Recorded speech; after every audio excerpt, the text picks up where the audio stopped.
السلام علیکم۔ حضرت عائشہ رضی اللہ عنہا فرماتی ہیں کہ ایک صحابی رسول اللہ صلی اللہ علیہ وسلم کی خدمت میں حاضر ہوئے اور عرض کیا، یا رسول اللہ، آپ مجھے اپنی جان سے بھی زیادہ محبوب ہیں، اپنی بیوی سے بھی زیادہ محبوب ہیں اور اپنی اولاد سے بھی زیادہ محبوب ہیں۔ میں اپنے گھر میں ہوتا ہوں اور آپ کا خیال آ جاتا ہے تو صبر نہیں آتا جب تک کہ حاضر ہو کر زیارت نہ کر لوں۔ مجھے یہ خبر ہے کہ اس دنیا میں تو آپ کو اور مجھے رخصت ہونا ہے، اس کے بعد آپ تو انبیاء علیہ السلام کے درجے پر چلے جائیں گے اور مجھے یہ معلوم نہیں ہے کہ میں جنت میں پہنچوں گا یا نہیں۔ اگر میں جنت میں پہنچ بھی گیا تو میرا درجہ آپ سے بہت نیچے ہوگا، اس لیے مجھے شک ہے کہ میں وہاں آپ کی زیارت نہیں کر سکوں گا، تو مجھے کیسے صبر آئے گا؟ رسول اللہ صلی اللہ علیہ وسلم فرماتے ہیں، میری امت میں مجھ سے زیادہ محبت رکھنے والے لوگوں میں سے وہ ہیں جو میرے بعد آئیں گے۔ ان کی یہ آرزو ہوگی کہ کاش وہ اپنا گھر بار اور مال سب قربان کر کے کسی طرح مجھے دیکھ لیتے۔ جو شخص اللہ و رسول کا کہنا مان لے گا تو ایسے اشخاص بھی اس حضرات کے ساتھ ہوں گے جن پر اللہ تعالیٰ نے ایمان فرمایا ہے، یعنی انبیاء، صدیقی، شہداء اور صلحاء، اور یہ حضرات بہت اچھے رفیق ہیں۔ حضرت ابو ہریرہ سے روایت ہے کہ رسول اللہ صلی اللہ علیہ وسلم ارشاد فرماتے ہیں، مجھے 6 چیزوں کے ذریعے دیگر انبیاء علیہ السلام پر فضیلت دی گئی ہے۔ پہلا، مجھے جامع کلمات عطا کیا ہے۔ دوسرا، رعب کے ذریعے میری مدد کی گئی ہے، اللہ تعالیٰ دشمنوں کے دل میں میرا رعب اور خوف پیدا فرما دیتے ہیں۔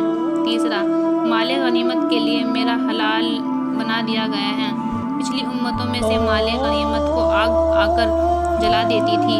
چوتھا، ساری زمین کو میرے لیے مسجد یعنی نماز پڑھنے کی جگہ بنا دی گئی ہے، پچھلی امتوں میں عبادت صرف مخصوص جگہوں میں ادا کی جاتی تھی اور ساری زمین کی مٹی کو میرے لیے پاک بنا دیا گیا ہے۔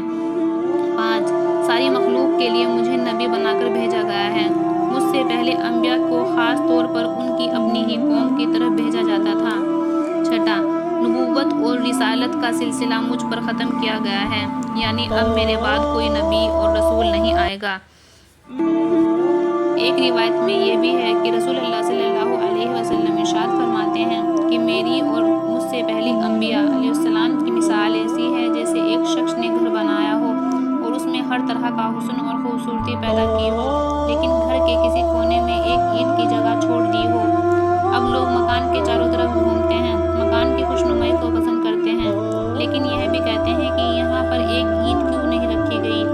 تو میں وہی اینٹ ہوں اور میں آخری نبی ہوں۔ میرے بعد کوئی نبی اور رسول نہیں آئے گا۔ میری اور اس دین کی مثال جو اللہ تعالیٰ نے مجھے دے کر بھیجا ہے اس شخص سی ہے جو اپنی قوم کے پاس آیا اور کہا، میری قوم، میں نے اپنی آنکھوں سے دشمن کا لشکر دیکھا ہے اور میں ایک سچا ڈرانے والا ہوں، لہٰذا نجات کی فکر کرو۔ اس پر اس کی قوم کے کچھ لوگوں نے تو ان کا کہنا مان لیا اور آہستہ آہستہ رات میں ہی چل پڑے اور دشمن سے نجات پا لی۔ کچھ لوگوں نے اس کو جھوٹا سمجھا اور صبح تک اپنے گھروں میں ہی رہے۔ دشمن کا لشکر صبح ہوتے ہی ان پر ٹوٹ پڑا اور ان کو تباہ و برباد کر ڈالا، یعنی مثال یہ ہے اس شخص کی ہے جس نے میری بات مان لی اور میرے لائے ہوئے دین کی پیروی کی، وہ نجات پا گیا، اور یہی مثال اس شخص کی ہے جس نے میری بات نہ مانی اور اس دین کی جھٹلا دیا جس کو میں لے کر آیا ہوں، وہ ہلاک ہو گیا۔ رسول اللہ صلی اللہ علیہ وسلم فرماتے ہیں، میری ساری امت جنت میں جائے گی سوائے ان لوگوں کے جو انکار کر رہے ہیں۔ صحابہ رضی اللہ عنہ نے دریافت کیا، یا رسول اللہ، جنت میں جانے سے کون انکار کر سکتا ہے؟ آپ صلی اللہ علیہ وسلم نے جواب میں ارشاد فرمایا، جس نے میری اطاعت کی وہ جنت